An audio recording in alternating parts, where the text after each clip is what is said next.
Hello, this is Ann Keeler Evans. The Priestess and Peacemaker is in with a reading on the dark of the moon with my Major Arcana deck from Peacemaker's Tarot for the 21st century. Every month, I celebrate 3 nights and offer an extra compilation reading. For me, night 1 is the final night of the moon we've just completed. The question is asked is, what is it time to release? Night 2, I celebrate the complete absence of the moon's light, which invites us to ruminate on the wisdom of that night's draw. Night 3 is our opportunity to recommit to the moon ahead. Each night, I'll draw a card asking how we might think differently about furthering our journey on the peace path. For the compilation reading, let's figure out what it means to be together. Welcome to this journey. So here we are, and we have 3 cards that we drew. We drew Innocence for the first night, which is both curiosity and safety. And I suggested that perhaps it is time not to give up wonder, because wonder, that's what we're here to do. That's what life is about.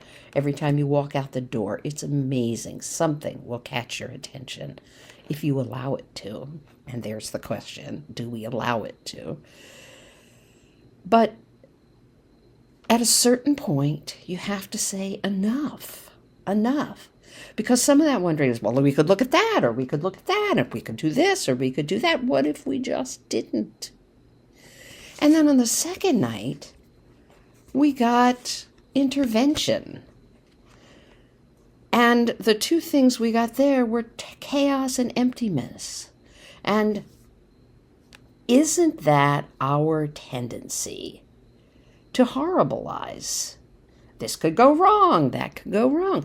Sure, we have to remember that in the midst of that, we are to lie peaceful and allow the dust to settle. Allow the emptiness to become enough that sound breaks forth. And maybe what that time of rumination is just about allowing that to settle.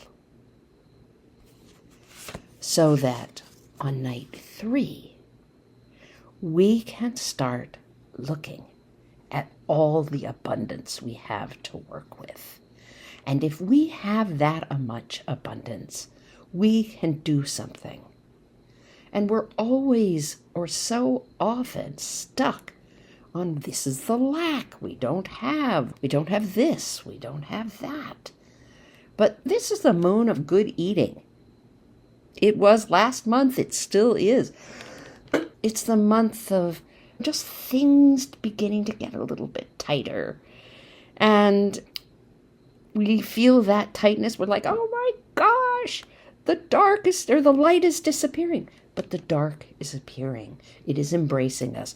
The mornings are cool and we have incredible fog. But we have work to do. And every time we step onto the peace path, we get to look to each other and say, oh, look at you. Aren't you amazing? What are you doing? Oh, wow. That works with what I'm doing.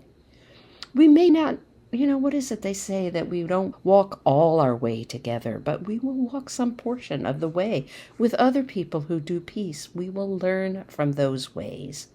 And that's really exciting. So let's take off into this new moon and try new things out.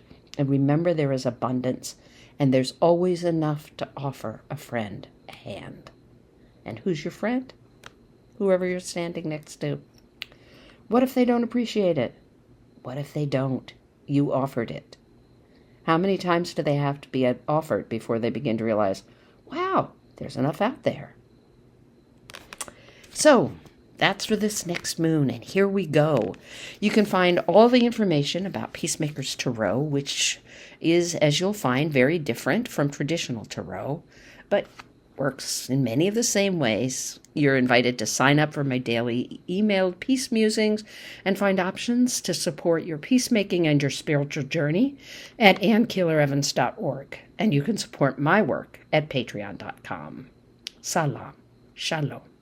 Peace. I'll see you at the full moon.